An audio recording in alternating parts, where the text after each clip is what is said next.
Bitcoin crossing the $14,000 mark. Cryptocurrency surpassing 15,000 for the first time ever. Now it looks like we may hit the 17,000 mark.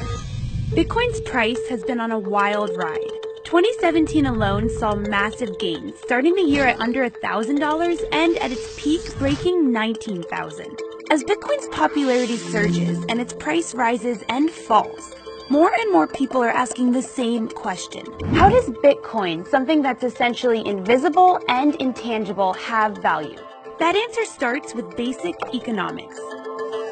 In econ, one easy way to think about value is like this. Something has value if it checks the following two boxes: scarcity and utility.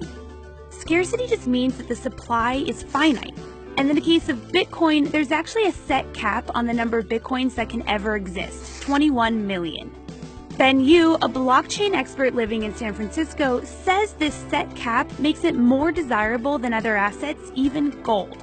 We can have things like the California gold rush, where people find an enormous supply of gold just by accident somewhere, and that can dramatically increase the supply over time. And so it begins, the great gold rush to California. Or technological increases make it far easier for us to mine gold. So we actually see that today. We mine gold at 4 times the rate that we did just 100 years ago. So if Bitcoin checks the box for scarcity, what about its utility? Bitcoin's utility lies in its potential to be a more efficient currency or commodity than we already have.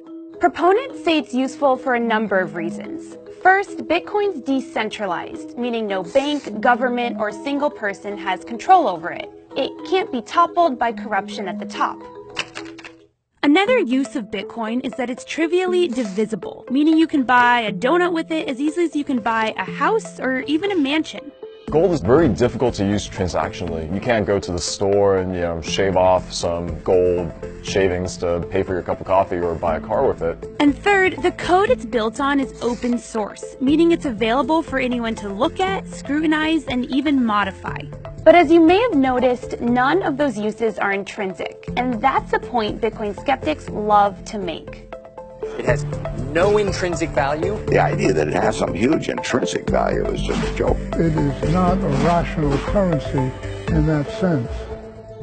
But here's the thing. Other assets and currencies that we trust, like gold and paper money, don't have that much intrinsic value either. Take dollar bills. According to the Federal Reserve, it costs about 12 cents to create a $20 bill. So the rest of that $20, the remaining $19.88, comes from the trust people place in it. And that's actually exactly the same with Bitcoin. Fiat currencies and Bitcoin and almost any other form of money is just based on the trust that people place in it. Tom Lee says that Bitcoin is no different from Facebook or Google. If you ask a baby boomer, can you justify the value of anything that's a digital business, they probably don't accept that Facebook, Google, Netflix, Amazon, Apple, these are the largest companies in the S&P 500, and they're primarily digital businesses built almost purely on digital trust. So if we agree Bitcoin has some value, at least for some people, then how much could a single Bitcoin actually be worth? We see people on TV making predictions all the time. I wouldn't be surprised to see a six-figure headline. The end game on Bitcoin is that it will hit $300,000 to $400,000. But how are they actually getting these numbers? A lot of them do it by comparing Bitcoin to gold, because they perceive those two assets as being most similar to each other. The total value for all the gold ever mined in the world is about $7.5 trillion. So if Bitcoin were to replace gold completely, then each Bitcoin would be worth $357,000. It's simple math. The total value of gold divided by the total number of Bitcoins equals the potential value of each Bitcoin. Or if you want to be more realistic, just take a portion of it. If Bitcoin just captures 5% of the total market for alternative currencies today, which is predominantly gold, Bitcoin's worth $25,000 per coin. And here's another theory analysts use to price Bitcoin, Metcalfe's law. Metcalfe, an electrical engineer, proved that the value of a social network or telecom company is proportional to its number of users squared. A good way to think about it is like this. A single telephone is useless.